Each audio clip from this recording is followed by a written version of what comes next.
Really? Patricia asked, genuinely curious. I never knew that. There's a lot we don't know about each other, the older woman replied.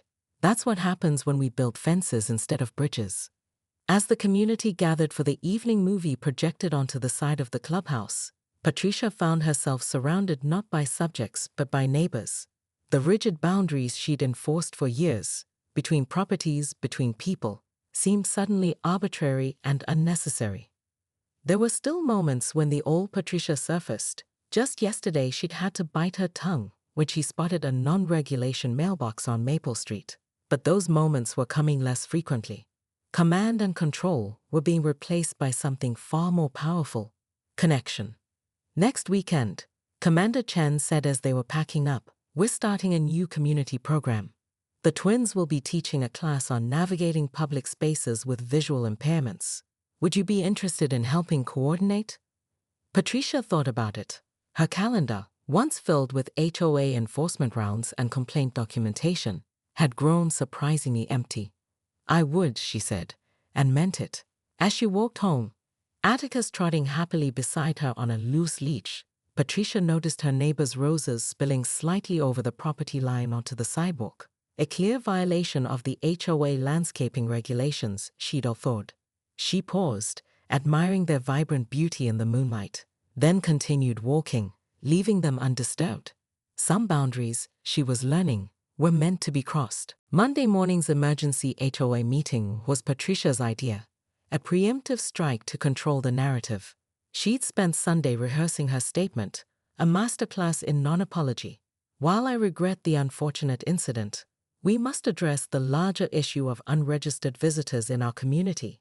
But as she entered the community center, the usual hushed reverence that greeted her arrival was conspicuously absent.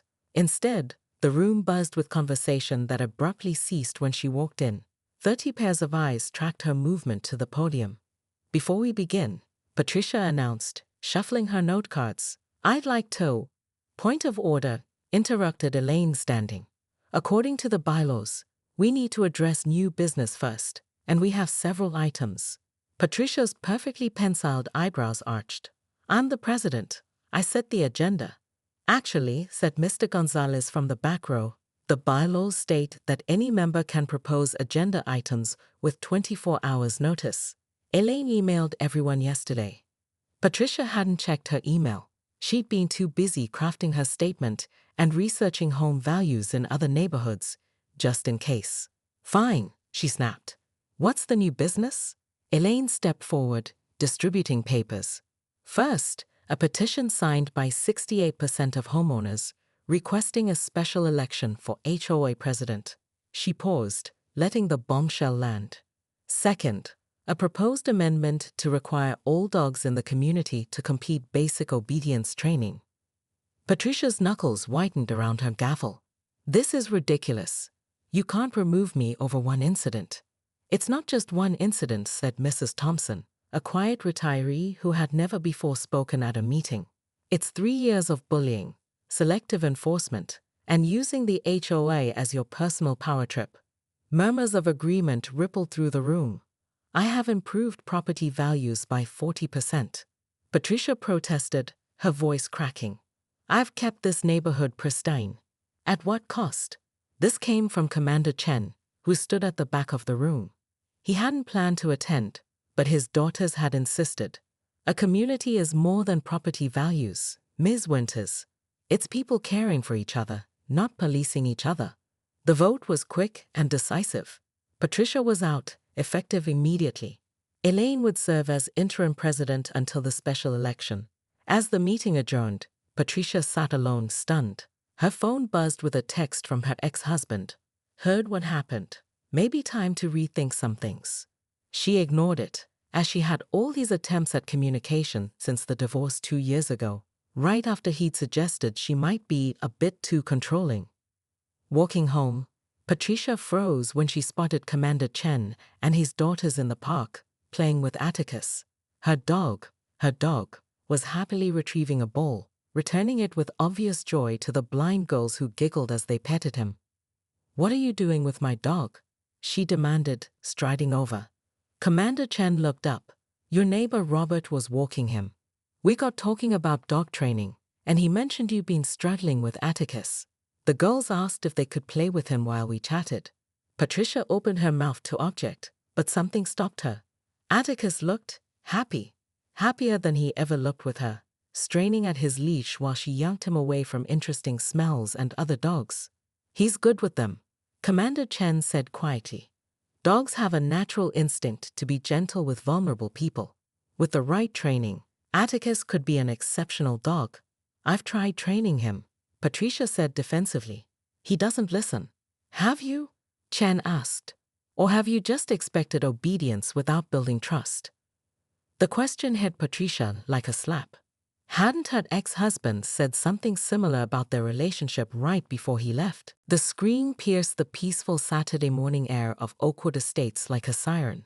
Patricia Winters, known throughout the neighborhood as Karen behind her back, stood frozen on her perfectly manicured lawn, one manicured hand clutching her designer handbag, the other holding the now useless leash of her Doberman, Atticus.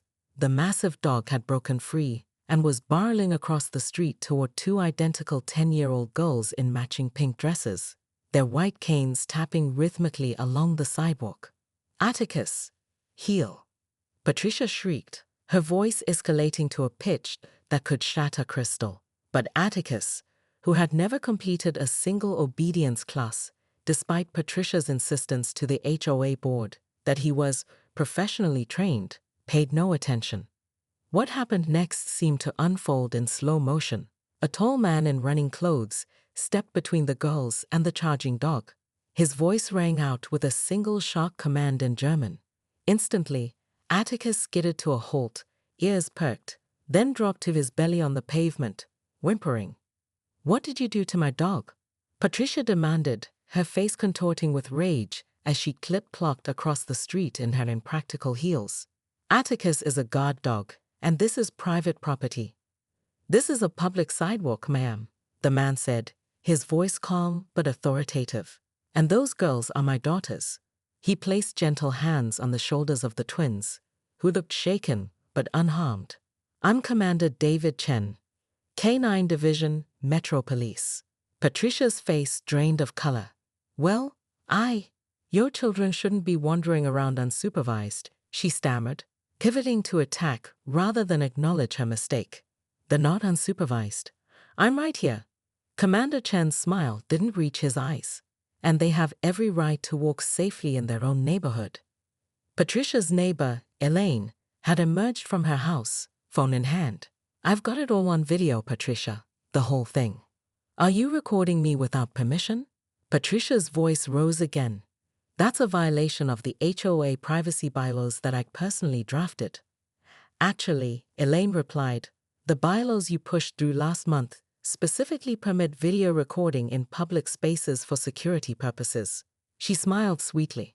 "I'm the secretary, remember? I take very detailed minutes." Patricia's mouth opened and closed like a gasping fish. Her carefully constructed world of control was crumbling. As HOA president for 3 consecutive terms, she'd ruled Oakwood Estates with an iron fist disguised in a cashmere glove. She'd issued fines for garbage cans left out an hour too long, for grass half an inch too tall, for Christmas lights still up on January 2nd. No one had dared challenge her, until now. "This isn't over," Patricia hissed, snatching Atticus's leash and yanking him to his feet. The dog looked longingly at Commander Chen, as if recognizing a true alpha for the first time. "Actually, it is," Commander Chen replied. "Your dog needs proper training before he seriously hurts someone, and you need to reconsider how you interact with your neighbors."